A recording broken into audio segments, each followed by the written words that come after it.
हाँ जी बेटा, हम अपने आगे की कहानी पढ़ते हैं।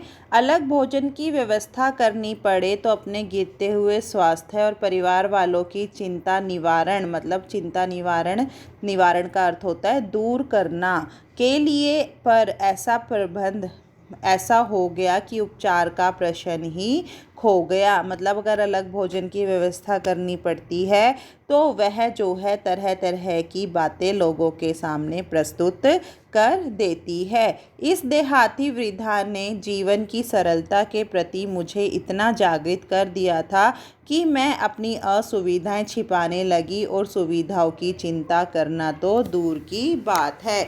अगर लेखिका को किसी बात से परेशानी होती थी तो वो भी जो है किसी को नहीं बताती थी, और जो चीज़ें उसके पास थी उनके बारे में भी वो चिंता नहीं करती थी। यानी कि भक्तिन ने लेखिका को सरल जीवन जीना सिखा दिया था।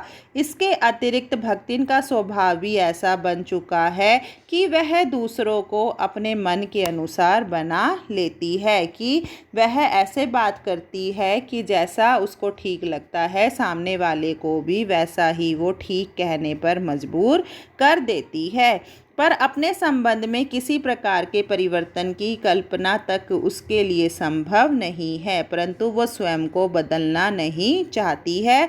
इसी से आज मैं अधिक देहाती हूँ, पर उसे शहर की हवा नहीं लग पाई। लेखिका स्वयं के बारे में कहती है कि भक्तिन ने तो स्वयं को मेरे लिए नहीं बदला, परंतु मैं जो है उसके लिए बदल चुकी हूँ और मैं देहातिन लगती हूँ, और भक्तिन के ऊपर शहर का जरा सा भी असर नहीं है। मकई मतलब मक्का, मकई का रात को भी बना दलिया सवेरे मट्ठे से सौंधा लगता है। सौंधा मतलब अच्छा।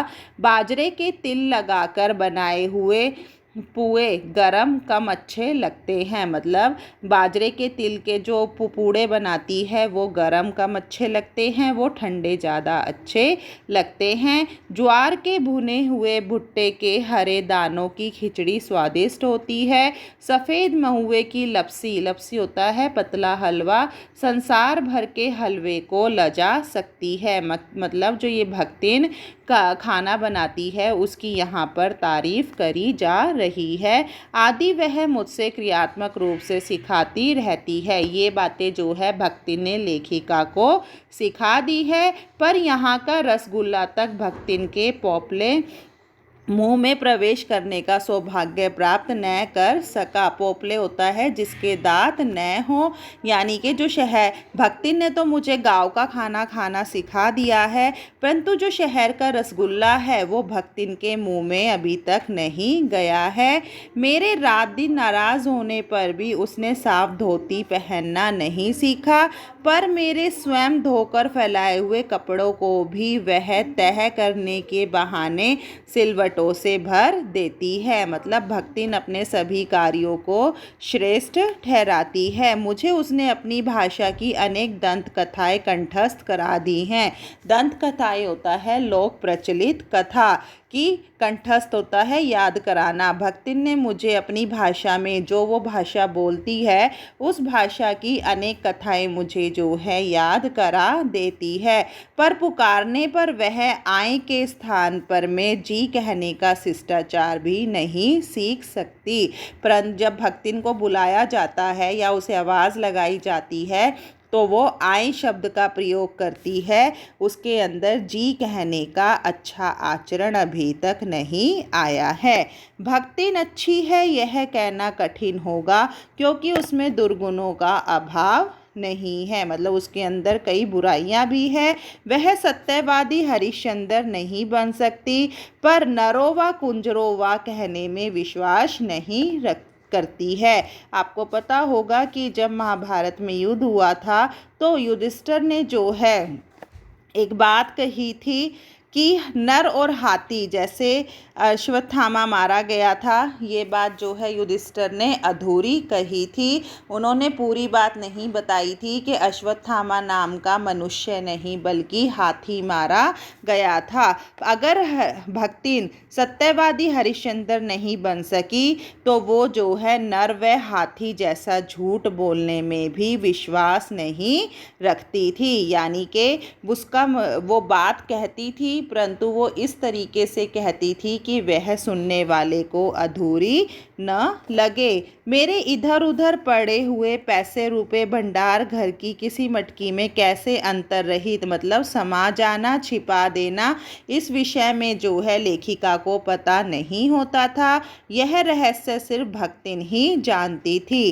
पर इस संबंध में किसी के संकेत करते हुए वह उसे शास्त्रार्थ करने के लिए चुनौती दे डालती है। शास्त्रार्थ मतलब अपने विषय में किसी भी बात पर जो है चर्चा करना, जिसको स्वीकार कर लेना किसी तर्क शिरोमणि के लिए संभव नहीं है। मतलब तर्क करने में जो सर्वश्रेष्ठ हो। तर्क शिरोमणि का अर्थ होता है तर्क करने में सर्वश्रेष्ठ। यह उसका अपना घर ठहरा, पैसा रुपया जो इधर उधर पड़ा देखा संभाल कर रख लिया। यह क्या चोरी है? अगर उससे पूछा भी जाए कि रुपया कहाँ गया तो वो कहती है कि यह घर मेरा है।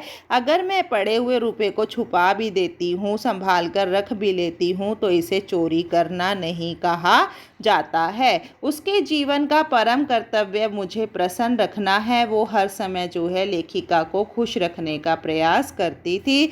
जिस बात से मुझे क्रोध आ सकता है उसे बदलकर इधर उधर करके बताना क्या झूठ है? इतनी चोरी और इतना झूठ तो धर्मराज महाराज में भी होगा, नहीं तो वे भगवान जी को कैसे प्रसन्न रख सकते हैं और संसार को कैसे चला सकते हैं। मतलब भक्तिन जो है स्वयं की तुलना धर्मराज महाराज मतलब न्याय करने वाले व्यक्ति के साथ करती है कि अगर मैं लेखिका से कोई बात छुपा भी लेती हूँ या पैसा छुपा कर रख भी देती हूँ तो इसमें गलत क्या है? इतना झूठ तो चलता ही है। नहीं तो जो धर्मराज महाराज है वो भी भगवान को खुश नहीं रख सकेंगे और संसार को ठीक ढंग से चला नहीं सकेंगे। कुल मिलाकर बात ये है कि भक्तिन जो है हर तरह से स्वयं को ठीक ठहराने का प्रयास करती है। वो जल्दी से जो है किसी के आगे झुकती नहीं।